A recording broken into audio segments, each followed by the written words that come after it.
I'm Adrian, and welcome to the final chapter of Analytical Story Battle. This is your first episode. I highly recommend watching the previous ones, as this is a culmination of the original storyline that has been building since the first episode, Batman vs. CW's Arrow.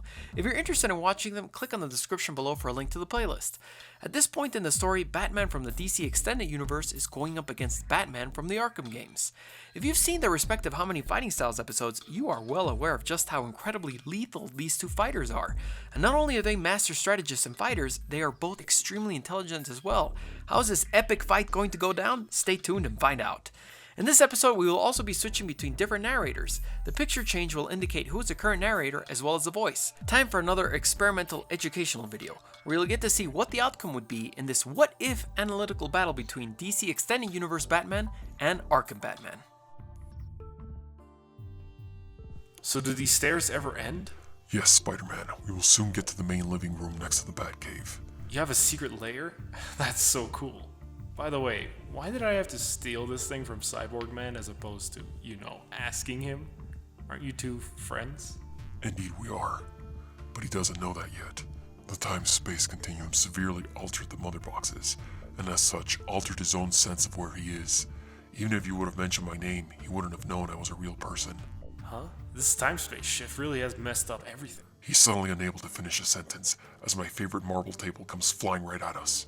I use my grappling hook gun to quickly get out of the way, and Spider-Man instantly leaps 10 feet into the air, and safely webs the table to the wall. Thank me later. He quickly states. I got this. I rush to open the secret door beside the bookcase and seal off every entrance. The other members of the team do protest, but I know that the only man who's capable of successfully calming Venom down is Peter Parker. I luckily have cameras and microphones in virtually every nook and cranny of this house, so I can easily see and hear them. Spider-Man dodges a huge painting thrown at him, and also manages to web it against the ceiling. Oh, to have superhuman spider reflexes. Brock? That can't be you. I'm his father! Venom lobs another statue at him, and this time Spider-Man grabs it in midair with his webbing, and swings it right back at him. Venom carelessly lifts his forearm forward, and the statue splits into two as it collides into it. I knew Venom was strong from talking to him earlier, but this is insane. What did I let Spider-Man get himself into? Eddie Brock Sr.? I can explain. I tried to save your son. You murdered him! Venom leaps towards Spider-Man and he dodges his tackle, but at the last second Venom outstretches his arm and his tendrils wrap around Spider-Man's leg.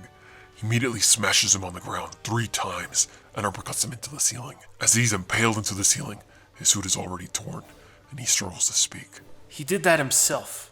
He jumped back into the exploding symbiote. He looks right at Venom. There was nothing I could do. Venom jumps up at him and Spider-Man kicks him across the jaw.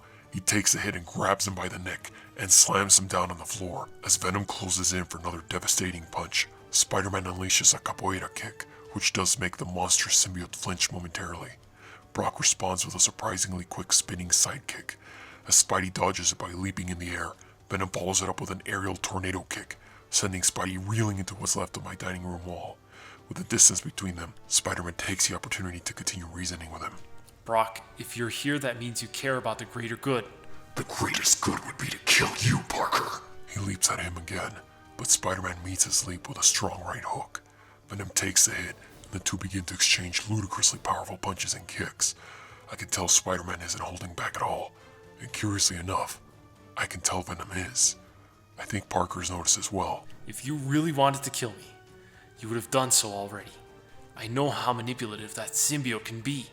Venom blocks an incoming jab from Spider-Man and jets his other arm out at him, grasping his neck and raising him well above head level. Shut up! We can rip your head off with no effort at all. Spider-Man lets out a cough, and then smiles. I'm sure you can, but not now. We need everyone's help. The monster's tongue and jaws disappear from one second to the next, becoming one with the rest of the symbiote. What remains is a perplexed and conflicted face of Edward Brock Sr. He slowly puts him on the ground. You've only bought yourself some time, Parker. And just like that, he leaps out of the terrace and into the courtyard. I open the entrances and rush out. Are you okay? Nothing my enhanced spider healing won't fix up in, maybe 2 decades? Oh, this hurts. You did well. Thanks, Dad. Alfred rushes into the room, and in a couple more seconds the other heroes help him to his feet. I decide to talk to Venom to see what's on his mind. This Spider-Man is an excellent fighter.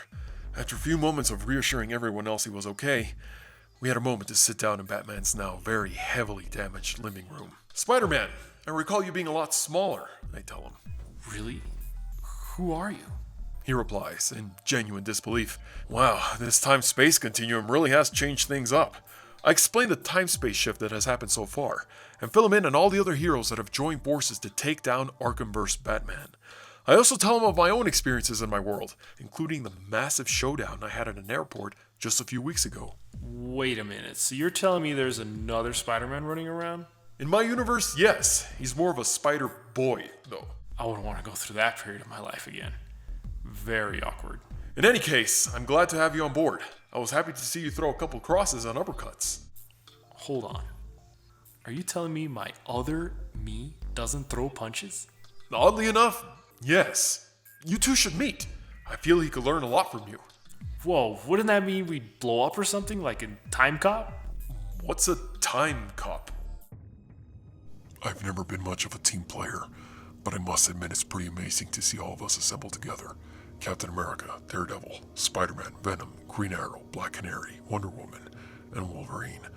As we stand around the main table in the Batcave, I turn on the holographic projector to illustrate what I will be discussing. As some of you are already well aware of, we are in the middle of an unparalleled time-space continuum shift that is currently threatening to collapse every single universe on top of each other.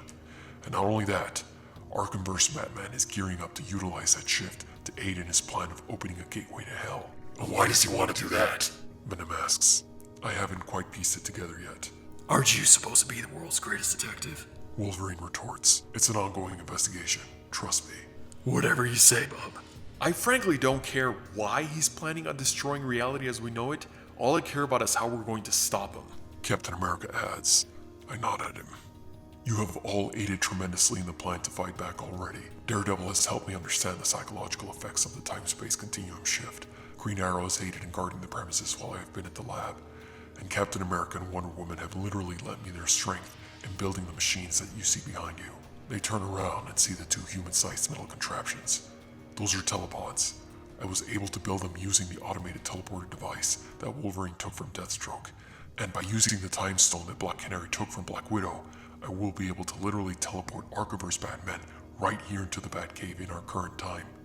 Executing this teleportation is going to require a huge amount of power, so much so that it actually weakens the atomic bonds that hold each universe together, which is why I needed the stabilization crystal that Spider-Man just got from Star Labs. I think I see what you're trying to do here.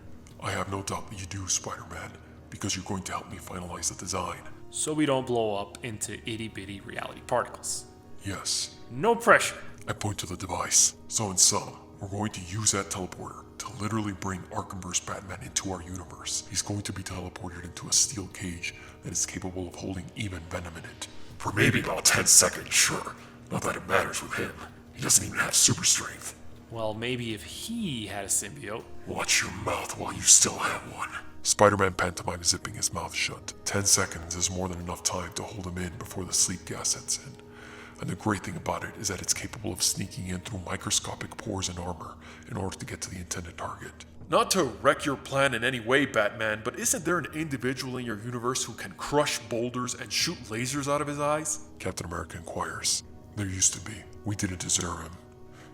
He made the ultimate sacrifice to protect us. Silence falls over the room. Wolverine attempts to slash it. So the big plan is to teleport him here and then make him take a nap? To put it bluntly, yes. I respond. In case anything goes wrong, you will all be my bodyguards, as I need to be placed in the other pod in order for the teleportation device to key into a signature in his universe. They take a moment. I'm in. Wolverine states. The rest of the team confirms their participation as well. Excellent. Now, if you'll all just give me a few minutes to do a couple more calculations on my end, we can then commence the final phase. We crouch on the terrace overlooking the massive garden. How does one even make enough money to afford all of this? So what brings you here? I turn around and see the tall man with the funny haircut and mutton chops. We wanted to kill Spider-Man. I don't blame you. His jokes do get annoying. And you? I got that gizmo for Batman. Thought I'd stick around. We stare off into the horizon. So you got bored? Yep. he candidly replies. This Arkham Batman is no joke, and for someone with no superpowers to be able to manipulate someone like Spawn. If anything, Batman seems to know what he's doing, and that wall crawler is actually being put to good use. We can kill him later. For now, there are bigger fish to fry. They all stand beside me as I walk into one of the telepods on the balcony above the main chamber. Below sits the other telepod, surrounded by the large metal encasing. I lift to the security panel inside and see the large red button. I take a deep breath and press it. A strange feeling suddenly overwhelms my body, as if I'm being pulled in millions of directions at once. I feel like I suddenly start to lose oxygen, lose consciousness even, and I can tell that the Batcave has lost all its power. I try to maintain my eyes open, but they feel like anvils. I fall to my knees and can picture Arkham Batman in my head. I can see where he is. I can tell he's on his way. A moment later, all the pain disappears as quickly as it appeared, and I'm left standing in a dark void. The lights kick back on. Oh no, I'm in the other telepod. I've been teleported to it and I'm locked in, which means Arkham Batman is. It all unfolds in front of me with a furious speed I have never seen before. Arkham Batman immediately bursts out of the telepod, throwing 2 batarangs and a gas grenade of some sort. The 2 batarangs strike Green Arrow and Daredevil in the area right above the chest. The heroes are momentarily startled by the grenade. Arkham Batman takes the few milliseconds he has while they recover to act fast. Oliver had managed to fire off an arrow before the batarang impact, but Batman now catches it in midair and plunges it in Daredevil's knee. As Oliver takes a step back to gain distance to fire off another shot, Batman shoots his grappling hook. It plunges into Green Arrow's chest, and Batman throws him towards Wolverine. They collide, and the two go flying off into the corner of the room. Daredevil lies on the floor, his legs seriously injured. Wonder Woman immediately jumps in with a flying sidekick, which Batman deftly dodges, and at the last second, removes her lasso as she flies by him, and then subsequently uses it to lasso her. He plunges a device into the lasso, which instantly electrifies it. The voltage is deafening, and Wonder Woman passes out. Spider-Man comes flying in with a web kick, and Batman throws a batarang at Spidey. He dodges it, but it explodes nearby, detonating the ceiling right above Daredevil, Green Arrow, and Wolverine. As the ceiling threatens to come crashing down on them, Spidey vaults himself over to them and quickly spins a protective webbing, catching all the incoming debris that would have seriously injured them. And in that instant, Venom and Black Canary have finally recovered from the gas grenade, and they leap at Batman. Black Canary launches her Canary Cry device, and Batman catches it in midair and tosses it right at Venom's mouth. The device goes off, sending him reeling backwards. Batman deflects Black Canary's tornado kick and uses it as leverage to throw her right in the same spot as the other heroes. Venom charges at Batman once again, half his symbiote still reeling back in pain, only to be met with the most intense sonic boom I've ever heard. He immediately goes flying backwards, his symbiote peeling off his skin, oozing away from him. Batman quickly hangs the sonic gun in his utility belt and jumps up in the air to avoid Cap's incoming shield, which strikes Spidey in the back as he continues to web catch incoming debris. Spider-Man lets out a painful yell, and some of the debris gets through, landing right on his legs. I'm sure at full strength he could easily lift that boulder, but by the positioning of his ankle, I believe it may have just broken. Green Arrow, Black Canary, and Daredevil are quickly knocked out by some of the debris that lands as well. Cap's shield bounces back, and Arkham Batman somehow times the hit as to literally backflip kick it to make it return with an extra amount of force. Cap receives his shield with a small amount of blowback, and Batman is already blasting it with another device of his, which is instantly causing the shield to freeze to subarctic temperatures. Cap tries to drop it, but it's too late. The shield is frozen solid right next to him, and Batman glides over to give him a resounding hook to the head with electrified gauntlets, dropping him immediately. Wolverine groggily gets to his feet and lunges at Batman, claws drawn. Batman throws 2 batarangs, and they each land right on his wrists. Wolverine winces in pain and crashes down on the other side of the room, but his healing ability kicks in, and his berserk rage overtakes him. He takes out the batarangs from his wrists, pops his claws again, and charges at Batman, his blades swinging wildly. Batman can easily read his movements due to his unbridled rage, and with just a few slight movements and a cape swing later, is able to make Wolverine plunge his fist into the control panel on the wall. Before he has a chance to even react, he uses the same device he did earlier in Wonder Woman, and Wolverine's whole body lights up. I can even see his adamantium skeleton light up for a brief second as he passes out from the exhaustion. I briefly steal a glance at the clock on the wall. 10 seconds. 10 seconds is all it took for him to eliminate every single member of the team. I start expecting the sleeping gas to appear any moment, but it doesn't. You honestly thought that would work with me? Do you have any idea who you're dealing with? Any idea how many people I've incapacitated? How many criminal empires I've crushed? How many supervillains I've sent to prison? All I had to do was reverse the polarity of your signal on my end to instantly swap places. I look around, trying to think of a way to escape my own prison. There's no way out, Batman. You designed it. It's flawless, as it should be. Why hasn't the sleeping gas activated? It's been well over 10 seconds. I look at the vent. The sleeping gas, I deactivated it. I wasn't about to let this opportunity pass me by. He walks towards me and opens the gate from the outside with no difficulty whatsoever, just the way I built it with my team. For the first time in my life, I wish I hadn't designed something so virtually perfect. He lets me walk past him and doesn't make any attempt to fight me. I turn around and face him once I feel I have sufficient space between the two of us. Bruce, what have you done? I could ask you the same question. You've gone insane. No, I'm the only sane person here. How can you say that with a straight face? Think about it. Criminals are like weeds. Pull one up and another grows in its place. I know how that feels. I've been there, but there's a better way. To continue knocking them unconscious? Throwing them in a prison, only for them to get back out? No. We need to get rid of them. All of them. Permanently. I was sick of being a temporary solution to an ongoing problem.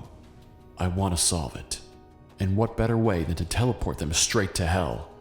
From every single universe. You're not thinking of the consequences, the repercussions in all of the universes. Peace, Bruce. Peace. You don't know that for sure. You've turned into the very thing we've sworn to fight against. I can't let you do this. As expected, we both immediately launch our grappling hooks and immediately cut off their lines with a batarang with the other hand.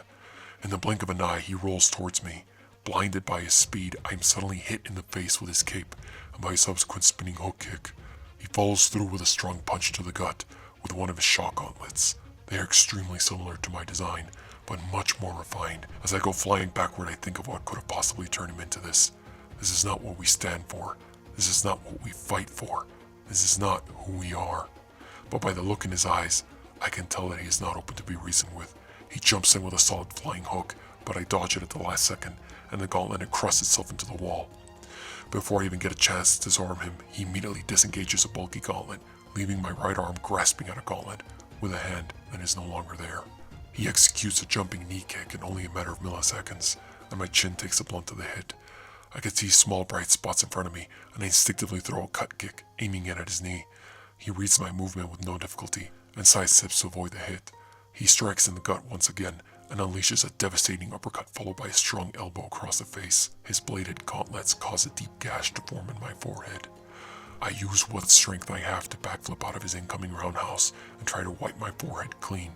He is very clearly on the offensive, so he makes a quick takedown dash. Expecting it, I grab and deflect the tackle, throwing a quick spinning back kick to gain distance. The impact lands, but he doesn't seem phased at all. I've lost my grappling gun, and I know he can reach his utility belt a lot faster than I can reach mine. At this distance from him, the only option is to fight close quarters. He operates with the precision of a surgeon, striking me hard in my neck, temple, and throat. I barely manage to respond with a few quick elbows of my own. Only one of them lands a good hit on the jaw. For the first time, I see an indication of pain, so I follow it up with another upward elbow, which he of course blocks, and retaliates with a knife hand strike to my neck once again. I cough out, and he luckily takes in the moment, giving me a brief opportunity to kick him in the knee. This time it lands, and with him on his way down, I clock him with a punch that once encrusted a henchman on the floor. He goes down, but unfortunately that same punch does not have the same effect on him. He jumps back up in a second with the strongest headbutt I have ever received, so that's how that feels. I stagger backwards, and he unleashes a devastating boxing combo, taking his time between each strike. Then with no effort at all, he goes into a Wing Chun inspired combo. The hits aren't as strong, but they are swift. I feel like I'm being pelted by rocks. I finally find one strike to counter by executing the briefest of traps. As I block and trap the hand, I respond with a knife hand strike to the neck. I may not have the speed that I used to have, but I'm still strong. He takes a hit, lets out a brief gasp of air, and retaliates with a swift front kick to my nose. I dodge at the last possible second and grab his leg. As I ready my counter, he He lifts his other leg to escape the potential hold and throws the batarang on his way back. The batarang hits my shoulder. I tear it off with nothing but adrenaline and lunge at him. He dodges my tackle, and for the first time we are exchanging blows as equals. We dodge, block, counter, and retaliate. The moment doesn't last long. I hate to think it, but I'm getting tired, and he's just as fast as he was when he started fighting. He's also eerily calm about the fight. No real emotion, just executing what he has learned with no hesitation. I tried to implement his style, basically be the fighter I was 20 years ago. But I can't. My joints are starting to ache, my muscles are starting to give out, and for a brief second, I hope something will. In a flash, I feel a deep pain in my jaw. As I go flying to the floor, I see Arkham Batman still holding the pose that he delivered the final hit with, an open-handed palm strike. I lie on the floor, defeated, battered, and bruised. You put up a good fight. I'll give you that. It's time to end this. He turns and heads towards a control panel. I know he's going to write in that program. The program I saw in my head as he was teleported to our universe. He's going to collapse the continuum in this universe. For good. This fight isn't over. I suddenly hear. It's Venom. Or what's left of him.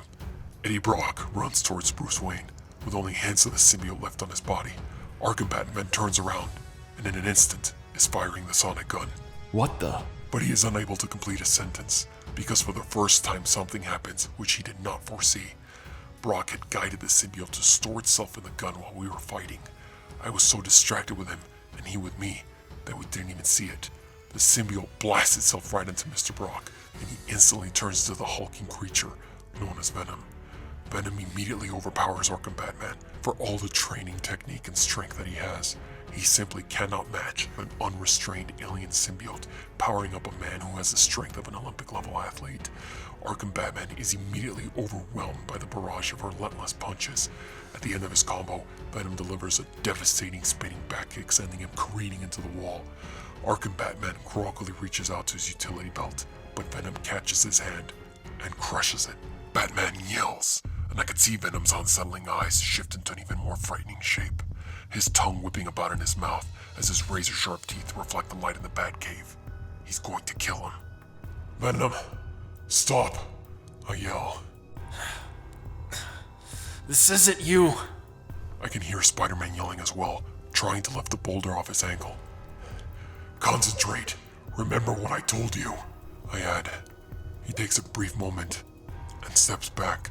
His symbiote relaxes as well. Arkham Batman slumps to the floor, still breathing. What happened? We didn't feel like ourselves.